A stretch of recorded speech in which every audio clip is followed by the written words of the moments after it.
Servus, Glück auf und herzlich willkommen zu einem weiteren FC Bayern Talk. Ja Leute, wir kümmern uns heute mal ein bisschen um die Transfergerüchte-Küche. Aber auch nur um die Themen, die wirklich ein bisschen heißer sind, nicht um Gott und die Welt. Ja?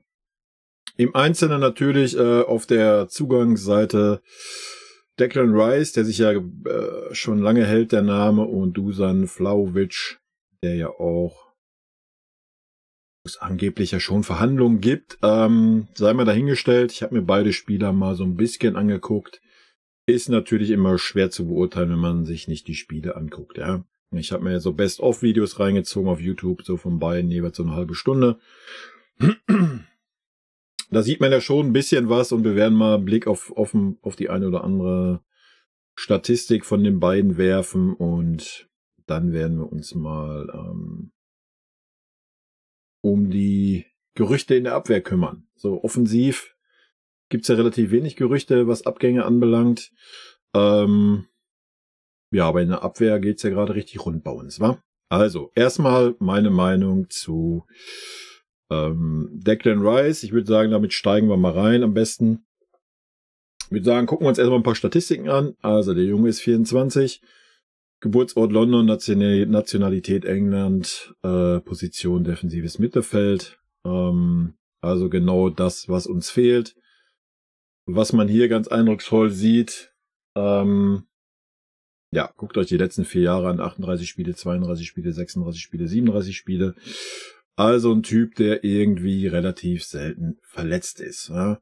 Hat dazu hier auch noch 4 Tore und 2 Vorlagen gehabt, die Saison, davor die Saison 1 Tor, 4 Vorlagen. Ihr seht auch die Spielzeit, 3200, 3100, 2800, 3400 Minuten. Ja, also ein Spieler, der jung ist, der selten verletzt ist, der Kapitän bei West Ham United ist, der da ein Führungsspieler ist, und das, was ich mir angeguckt habe, ist Declan Rice. All das, was ein Kimmich gerne sein möchte. Hört sich jetzt hart an. Erstens gefährlich bei Freistößen. Ja, er kann Freistoßtore schießen. Ja, gut, schafft ein Kimmich ab und wann auch mal. Hat eine Ruhe am Ball einfach, ja. Also das, was man bei Kimmich echt vermisst. Kimmich ist viel zu hektisch auf der Sechser, wenn er da angespielt wird. Das hat man bei ihm gar nicht. Er hat einen Zweikampf, der ganz clean, ganz wohl überlegt, ganz schlau ist. Hat auch kein Problem damit, mal aus 2 Metern angeflogen zu kommen und die Grätsche auszupacken, ohne dabei irgendwie, was weiß ich, irgendwelche Knochenschäden in Kauf zu nehmen oder sowas. Ja, ist einer, der ackert, aber das, was ich so gesehen habe jetzt, wie gesagt, nochmal, das sind nur Best-ofs gewesen. Da ist natürlich auch immer ein bisschen viel geschönt, weil man halt nur die besten 10 sieht, nicht so das ganze Spiel, logisch. Aber er ist sich auch nicht zu schade, mal über außen oder mal durch die Mitte mit nach vorne zu gehen oder auch mal einen Torabschluss zu suchen, mal vorne eine Vorlage zu machen. Was mir auch aufgefallen ist, dass er auch aus der Mitte raus diagonale Bälle schlägt, was ja unseren Innenverteidigern aktuell so ein bisschen abgesprochen wird. Da komme ich gleich nachher nochmal zu, wenn wir auf die Abwehr drauf eingehen. Ja, in meinen Augen wirklich all das, was in Kimmich fehlt. Ja. Und wenn sich ein Kimmich da hinstellt und sagt, ja, ich will auf jeden Fall beim FC Bayern bleiben, sehe ich jetzt noch nicht, sage ich euch ganz ehrlich. Ich glaube nicht, dass Declan Rice nur ein Spieler ist, der ein Kimmich zuarbeitet. Das glaube ich nicht. Dafür hat er, also das, was ich gesehen habe, viel zu viel Qualität, als nur das zu sein. Ich glaube, da wird dem Kimmich dann ganz schnell der Rang abgelaufen. Ja. Um das mal klipp und klar zu sagen. Auf der anderen Seite vielleicht gut für einen Goretzka, ja, der ja auch unbedingt bleiben möchte. Wird man sehen, wie das ablaufen wird. Der aber halt einen Tacken offensiver ist. Keine Ahnung. Es wird spannend sein. Wie gesagt, was ich gesehen habe, war mega. War mega stark von ihm. Wie gesagt, diese Ruhe am Ball, auch wenn ein Spieler auf ihn zukommt, wenn er unter Druck gesetzt wird. Er hat auch kein Problem damit, mal 1, 2 Spieler stehen zu lassen. Klar, jetzt kein Thiago, da müssen wir nicht drum rumreden. Ja, Thiago ist so ein einmaliger Spieler auf dieser Pose gewesen. Aber schon, nochmal, diese Zusammenschnitte, die ich gesehen habe, ja, wenn das so die Tagesordnung ist, Ist es natürlich nicht immer, logisch, ja. Aber was ich da gesehen habe, auf jeden Fall, wenn du die Chance hast, ihn zu holen, wenn er Bock hat, England zu verlassen, das ist ja immer so eine Sache bei englischen Spielern, musst du all in gehen. Also er ist 24, der ist auf der Posi, wir haben es gesehen, kaum verletzt, die letzten 4 Jahre, musst du zuschlagen, Alter. Musst du zuschlagen, Punkt. Und wenn es 100 Mille sind, der hat einen Marktwert von 80, oder 75 waren es, glaube ich. Ja, bei nur 1 Jahr Vertrag ist das natürlich eine Stange Geld. Keine Frage. Auf der anderen Seite, wie gesagt, wenn du ihn kriegen kannst, ja, musst du zuschlagen. Also das, was ich gesehen habe, war stark. 80 Millionen Marktwert. Wie gesagt, klar, sind immer Zusammenschnitte hin und her. Wenn wir uns so einen Zusammenschnitt von Kimmich angucken, wird es wahrscheinlich auch mega gut aussehen. Aber nochmal, er ist 24 Jahre, Kapitän bei West Ham mit, wie man immer sagt, in dem jungen Alter, übernimmt Verantwortung. Ja, wenn du ihn kriegen kannst, ich würde ihn definitiv holen. Ist, wie gesagt, defensiv bärenstark, hat aber trotzdem die Qualität nach vorne, die auch ein Kimmich hat. Ja, wenn nicht sogar auch die Qualitäten, die Goretzka hat. Also ich habe ein paar Läufe von ihm gesehen, Alto Belli. Ich habe Diagonalbälle von ihm gesehen. Ich habe Bälle in die Tiefe von ihm gesehen. Also, und er ist halt der hinten auch steht. Ja? Der auch nicht fickrig wird, wenn mal 2, 3 Leute auf ihn zugerannt kommen. Der aber auch mit nach hinten läuft, wenn der Ball verloren wird und reingeht in den Mann und den Ball zurückgewinnt. Also all das, was uns fehlt. Ja, ja, ich weiß, aktuell ist auch so das Gelaber von wegen Leimer, dass er einen rechten Verteidiger geben soll, was ich persönlich gar nicht fühle. Ich könnte mir halt auch vorstellen, Declan Rice und ein Leimer. Der Leimer, der vorne da die Pressingmaschine macht und dahinter dann so ein Strategen. Also ich glaube, wenn wir ihn kriegen sollten, es wird nicht leicht für Goretzka und Kimmich. Ja, da muss man auch gar nicht, oder muss ein Kimmich gar nicht denken, oh ja, da bin ich gesetzt auf der 8. Das glaube ich noch nicht mal, Leute. Das glaube ich noch nicht mal. Weil das ändert ja nichts an Kimmich seinen Schwächen. Ja, wenn er halt einfach ein bisschen Druck kriegt. Er kann halt nicht mal 1, 2 Spieler stehen lassen, austänzeln oder sowas. Das kriegt er nicht hin. Nicht seine Stärke. Bin ich sehr gespannt, wie sich das dann entwickelt. Also ich würde es mega feiern, wenn wir ihn bekommen könnten, auch wenn wir ihn kaufen. Ja, es wird 100 Mille sein, definitiv. Ja, ich würde es riskieren. Wie gesagt, junger Spieler mit Erfahrung, Führungsspieler, genau das, was wir brauchen. Ja, und wenn er bei uns dann sogar noch reinwächst, gib ihm mal 1, 2 Jahre, dann haben wir neben De Ligt auf jeden Fall nochmal einen, der auch Verantwortung übernehmen will und kann. Ja, wie gesagt, ist Kapitän bei West Ham. Also das sagt schon viel aus. Also meine Meinung zu Declan Rice, ich kann es nicht besser beschreiben als er ist all das, was ein Kimmich gerne sein möchte. Ja. Nichts gegen Kimmich, wie gesagt, er war mal stark, aber die letzten 2 Jahre ist ein Kimmich ganz klar auf dem absteigenden Ast. Und das, was ich von Declan Rice gesehen habe, habe ich vom Kimmich in der Defensive zum Beispiel noch nie gesehen. Aber auch kein Vorwurf an Kimmich, das ist ein Kimmich halt nicht. Obwohl er eigentlich aus der Defensive kommt als rechter Verteidiger, also hätte er es sein können. Ja, ganz schwieriges Thema, das Thema Kimmich, das könnte man eigentlich mal im Extra-Video verarbeiten. Also, Declan Rice, mein Fazit, wenn du ihn kriegen kannst, schlag zu. Gut. Kommen wir zum nächsten. Ja. Dusan Vlahovic. Ich hoffe, ich spreche es richtig aus. Das erste, was ich von ihm gesehen habe, dachte ich, Alter, Luca Toni in jung. War so die Bewegung, der Bewegungsablauf, auch so das Kopfballverhalten, hat mich direkt an Luca Toni erinnert. Hat nur der Ohrenschrauber gefehlt. Wenn man sich da ein bisschen mehr anguckt, ja, sieht man schon, dass er nochmal einen Tacken agiler, einen Tacken schneller ist, wie Luca Toni war. Aber so ähnliche Statur auch. Ja, Größe 1,90, Mittelstürmer. 75 Millionen Marktwert, wird auch nicht billig werden bei Juve, von Juve. Juve ist immer so ein Arschlochverhandler, haben wir ja bei De Ligt gesehen. Ja, gucken wir uns die letzte Saison an, die war jetzt nicht so stark von ihm. Vielleicht das auch die Chance für uns, dass wir ihn bekommen. Und vielleicht auch nicht ganz so teuer. Wird man sehen. 27 Einsätze, 10 Tore, 2 Assists, 1900, also 2000 Minuten. Ist jetzt nicht die Welt.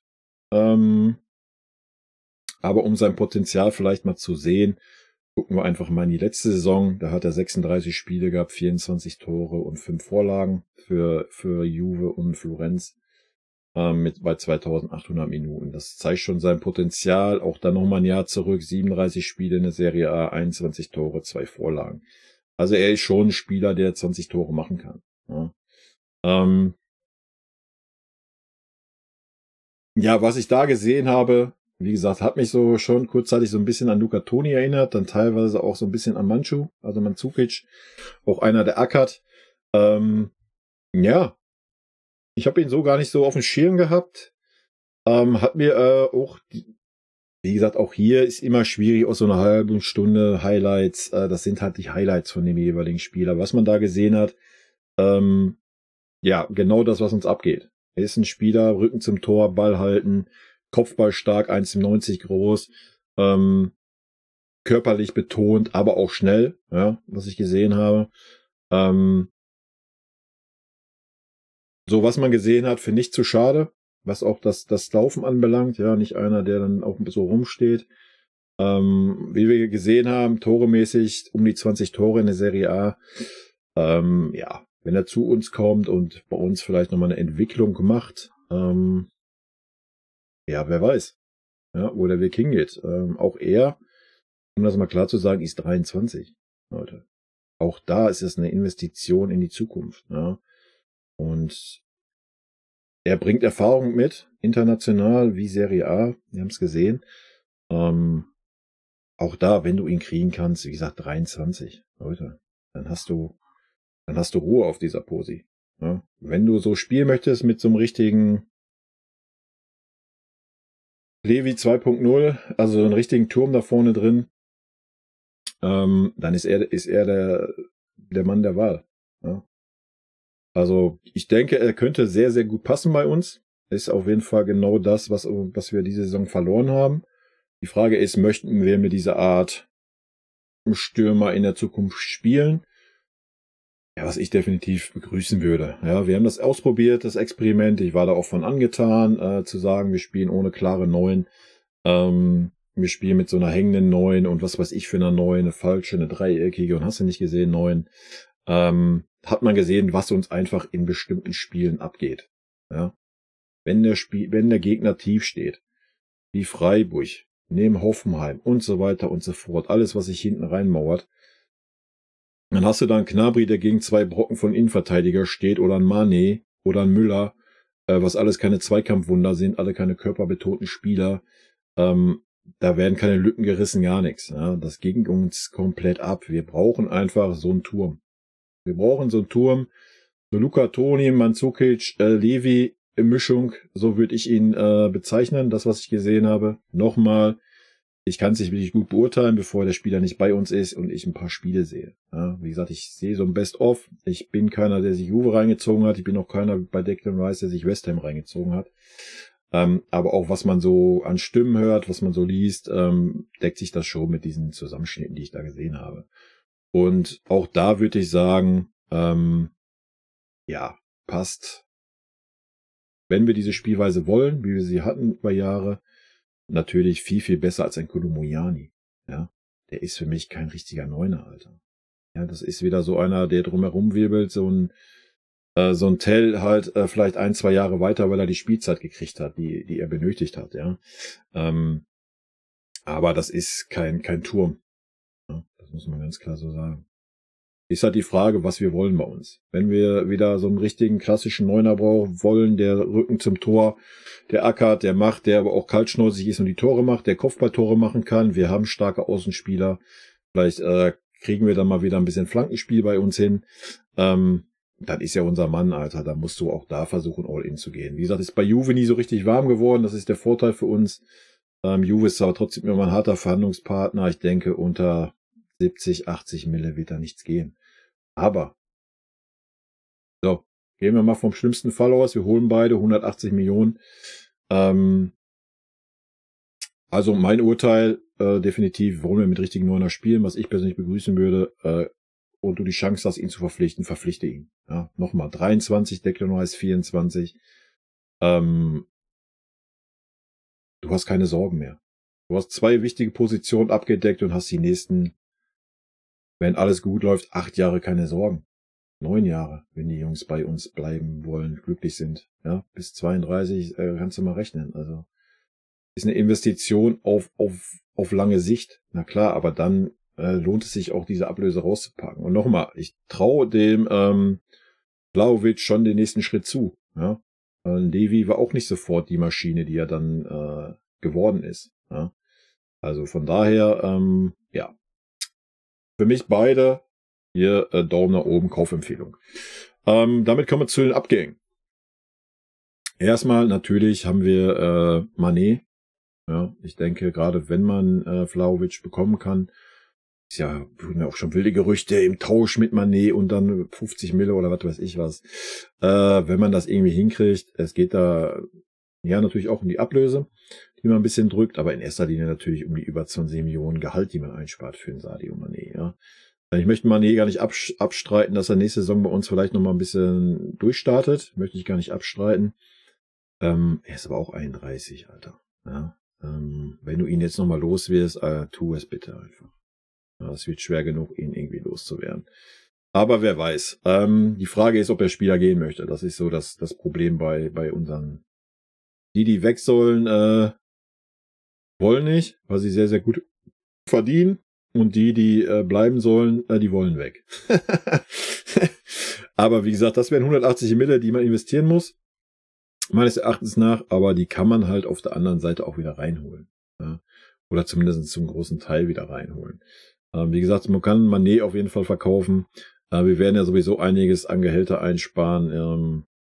Wie es da mit dem Tell weitergeht, ich persönlich würde einen Tell behalten, aber wir haben noch einen Choupo, aber Choupo ist ja irgendwie 2/3 der Saison verletzt. Ich würde einen Tell trotzdem behalten. Sollte er keine Spielzeit kriegen bis zur Winterpause, würde ich ihn dann ausleihen, dass er die Spielzeit kriegt, die er braucht. Oder vielleicht alternativ, ja, es ist nur 4. Liga, aber dann lass ihn in der 2. ein bisschen spielen. Ja, dass er überhaupt Wettkampfpraxis hat und ein bisschen Spielverhalten, warum nicht? Ja, ansonsten haben wir ja Gnabry und Sané, wo es definitiv nicht nach Trennung aussieht. Ich denke mal, über den Coman brauchen wir nicht reden. Choupo hat 1 Jahr verlängert, das wird er bei uns auch bekommen. Wie gesagt, Mané ist definitiv einer der Verkaufskandidaten. Ansonsten um Rhein-Gravenberch ist es gerade sehr ruhig. Ich denke aber auch da, wenn ein Declan Rice geholt wird und wenn ein Leimer kommt, wird ein Gravenberch verkauft werden und für den wirst du auch wieder 30 Mille einnehmen. Ja. Dann hast du noch Kimmich und Goretzka, die beide nicht weg wollen. Das wird dann interessant zu sehen sein, wie es dann in der Winterpause aussieht, weil beide werden, wenn Declan Rice und auch ein Leimer kommen, werden beide richtig, richtig Druck haben. Ja. Weil Leimer, die letzten Spiele, die ich gesehen habe von Leipzig, war bärenstark und wie gesagt, Declan Rice haben wir gerade schon was zugesagt. Also von daher wird das auch ganz interessant werden. Ansonsten haben wir da natürlich auch einen Paul Wanner, der vielleicht mal ein bisschen rangeführt wird. Wird sehr, sehr interessant zu sehen sein, was passiert, wenn wir Leimer und Rice bekommen. Und Sabitzer kommt auch noch zurück. Sabitzer wird, wenn Rice kommt, sehr wahrscheinlich auch keine Chance bei uns haben, wird dann wahrscheinlich auch verkauft werden. Wirst du wahrscheinlich auch noch 20 Meter einnehmen. Ja, so ist es halt, wa? Ansonsten sollten wir einen Rice nicht bekommen, ja, dann bin ich sehr gespannt.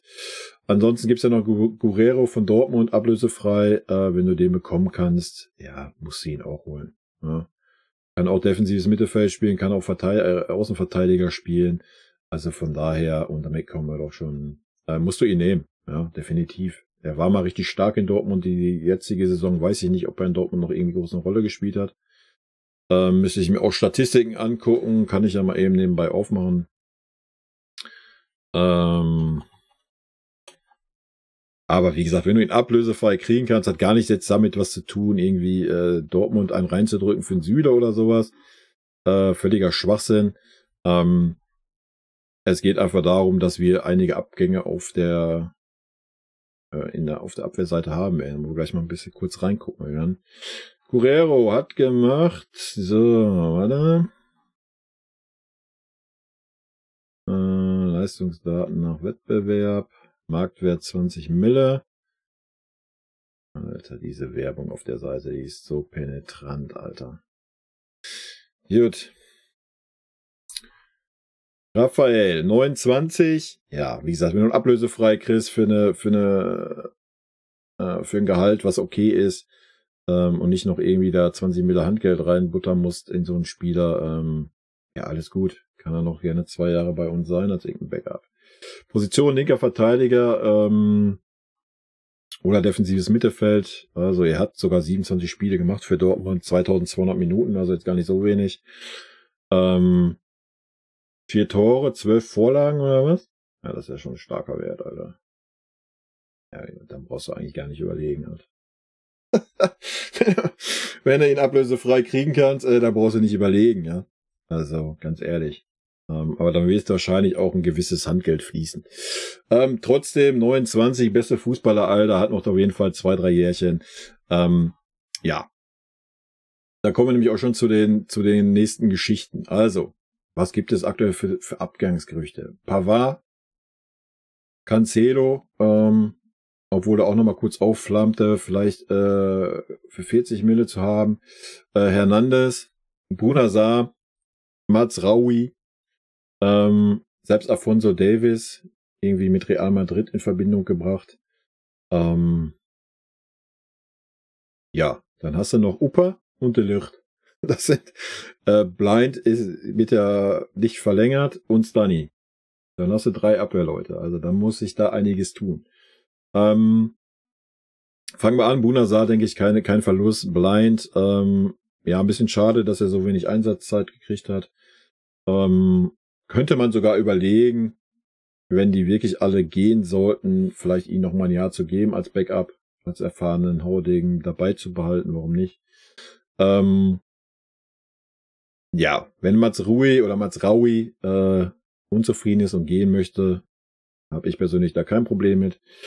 Sportlich natürlich eine Kanone. Ich denke, ja, er wird bei uns seinen Weg machen, ja, auf der rechten Verteidigerposition. Aber wenn er die ganze Zeit so ein Unruhepol ist und man darf nicht alles ernst nehmen, was da geschrieben wird, aber wenn ich dann höre so, ja, der Trainer steht nicht hinter mir, das mag ich nicht, bla und Sülz. Ja, wie gesagt, jeder Spieler, wir müssen nach dieser Saison einfach knallhart sagen, jeder Spieler, der nicht beim FC Bayern spielen möchte, muss verkauft werden. Wenn er nicht bei uns spielen möchte, verkaufen wir noch ein Jahr. Fertig. Müssen wir nicht rumdiskutieren. Da müssen wir gucken, dass wir einen anderen rechten Verteidiger bekommen. Ja, dann investiere das Geld in Cancelo, nehme ihn für 40, 50 Mille. Ob er da Bock zu hat, ist auch eine andere Sache. Aber ja, keine Ahnung. Ansonsten Guerrero haben wir gesehen, linker Verteidiger. Ja, da müssen wir uns halt umsehen und einen anderen rechten Verteidiger kaufen. Ja. Ich denke, Pavard kein Bock mehr auf rechter Verteidiger, deswegen sind ja auch die Gerüchte da mit Leimer als rechter Verteidiger, fände ich persönlich als Verschwendung, ja, aber ja, dann würde man das Problem lösen, dass ein Goretzka und Kimmich da weniger Druck haben, ja, aber dann setzt doch ein Kimmich auf den rechten Verteidigerposition, da wo er herkommt, ja? Mal gucken, was er davon halten würde. Ja, wie gesagt, bei Pavard fände ich es persönlich schade, weil er stark gespielt hat. Fairerweise muss man aber auch sagen, dass er auch seine Hänge hatte, wo er keinen Bock hatte, wo man auch seine Fresse sieht, dass er keinen Bock hat, wenn er rechter Verteidiger spielen soll. Also müssten wir Dreierkette spielen oder man müsste sagen, er ist als Innenverteidiger gesetzt. Und das, denke ich, wird ihm Tuchel definitiv nicht sagen. Und von daher gehe ich da von einem Abgang aus. Lucas Hernandez, ja, wir hatten ja schon ein Video zu Luki.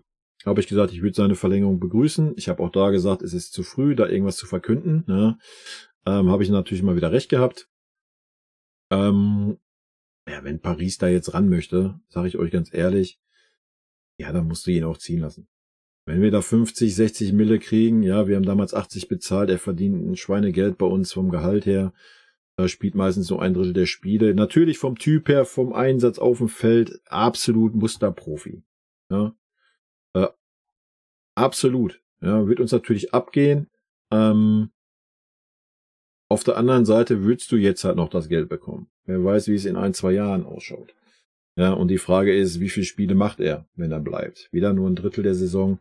Schwierig. Schwierige Entscheidung. Aber Aber nochmal, selbst wenn der Spieler keinen Bock hat, dann musst du sie gehen lassen. Also von daher hättest du da schon 2 Innenverteidiger, die gehen würden. Ja. Ansonsten ist ja noch die Rede von unserem Jugendspieler aus der eigenen Jugend, den man hochzieht, den man ranführt. Würde ich auch begrüßen. Warum nicht? Ja, wenn man dann sagt, wie ich gerade schon gesagt habe, man hält so einen Blind vielleicht oder findet auch einen anderen altgedienten Spieler irgendwo für kleines Geld, der dann noch als Backup da wäre. Ja, warum nicht? Ja, ansonsten, ja, und wir haben ja noch unseren allseits beliebten Kimmich, der ja eh alle Positionen spielen kann. Nee, aber Stanisic hat auch schon Innenverteidiger gespielt. Ja, Stani weiß ich, da scheiden sich auch die Geister. Mal spielt er Bundesliga-Durchschnitt, dann spielt er mal wieder besser, mal spielt er Unterdurchschnitt und so weiter und so fort. Da müsste man halt echt gucken. Also wenn Hernandez und Pavard gehen würden, dann bräuchtest du auf jeden Fall noch einen Innenverteidiger. Ja. So, klar kannst du einen Jugendspieler mit rannehmen, aber wie gesagt, dann wäre ich schon dafür, dass wir noch einen gestandenen Innenverteidiger holen. Aber nochmal, dann reicht auch irgendein Backup, ja, irgendein alter Haudegen, der Erfahrung hat, wie es so ein Blind halt war. Man wird sehen, wie sich die Sachen entwickeln werden. Ja, aber das sind ja aktuell so die Gerüchte. Es gibt auch die Gerüchte um Goretzka halten sich ja hartnäckig, aber Leon hat keinen Bock, den Verein zu verlassen, weil natürlich hier seine ganzen Freunde spielen und er hier sehr, sehr gutes Geld verdient und so eine Wohlfühl-Oase ist, weil Goretzka und Kimmich ja immer spielen. Aber machen wir uns nichts vor, weil sollten wir wirklich einen Declan Rice bekommen, dann spielt der immer. Dann ist der gesetzt. Wir werden ja keine 100 Millionen ausgeben, um den Spieler auf die Bank zu setzen. Ja. Also kann sich dann schon mal einer von den beiden Gedanken machen. Ja. Also von daher, es könnte sehr interessant werden. Nochmal meine Meinung, Vlahovic, Declan Rice und auch Guerrero, wenn du die Chance hast, diese 3 Spieler zu bekommen, ja, zuschlagen. Ja, definitiv. Das sind auch wichtige Positionen, die uns Frische reingeben ins Team, die ein bisschen neue Struktur auch geben. Nochmal, Declan Rice ist auch ein Führungsspieler mit Anspruch. Bin ich sehr gespannt. Na, das sind so die aktuellen Gerüchte. Es kann ja auch sein, dass wir noch irgendwas aus der Tasche zaubern. Stürmermäßig sind ja ganz, ganz wilde Gerüchte da auch im Umlauf. Also, Messi ist auf dem Markt, ja? Ronaldo ist auf dem Markt. Benzema geht ja leider irgendwie nach Arabien, um da nochmal richtig abzukassieren. Aber gut, das ist ja auch kein Stürmer gewesen, den er als Backup auf die Bank setzt oder so, ne? Aber das sind so die ganz, ganz wilden Sachen. Also wie gesagt, für mich, Vlahovic, was ich gesehen habe, würde passen, wenn wir diese Art Fußball spielen wollen. Auf jeden Fall. Alto Belly. Und wie gesagt, die sind beide jung, Vlahovic und Rice. Ja, die Kohle musst du investieren, hast dann aber echt. Wenn die zufrieden sind bei uns, hast du 8 Jahre Ruhe auf den Positionen. Ne? Punkt. Fertig aus. Mickey Mouse. Gut. Meine kurze, wilde, durcheinander Einschätzung zu den aktuellen etwas heißeren Gerüchten und den auch etwas heißeren Gerüchten, so wie bei uns den Verein verlassen wird. Ich denke, wir werden sowas vielleicht mal, je nachdem wie die Lage ist, so alle 2, 3 Wochen mal raushauen. Sollte sich natürlich irgendwas konkreter ergeben oder sowas, ja, werdet ihr dann natürlich meine Meinung zu hören. Ne? In diesem Sinne, Leute, rot-weiße Grüße gehen raus, bleibt gesund und wir hören uns mit Sicherheit bald wieder. Als kleiner Hinweis noch, habe ich am Anfang des Videos vergessen, Bundesliga, nächste Saison, Tippspiel, Kicktipp, ja, verlinke ich euch das Video zum Tippspiel hier am Ende des Videos. Wer Bock hat, mitzutippen, schaut vorbei. Tschüssi.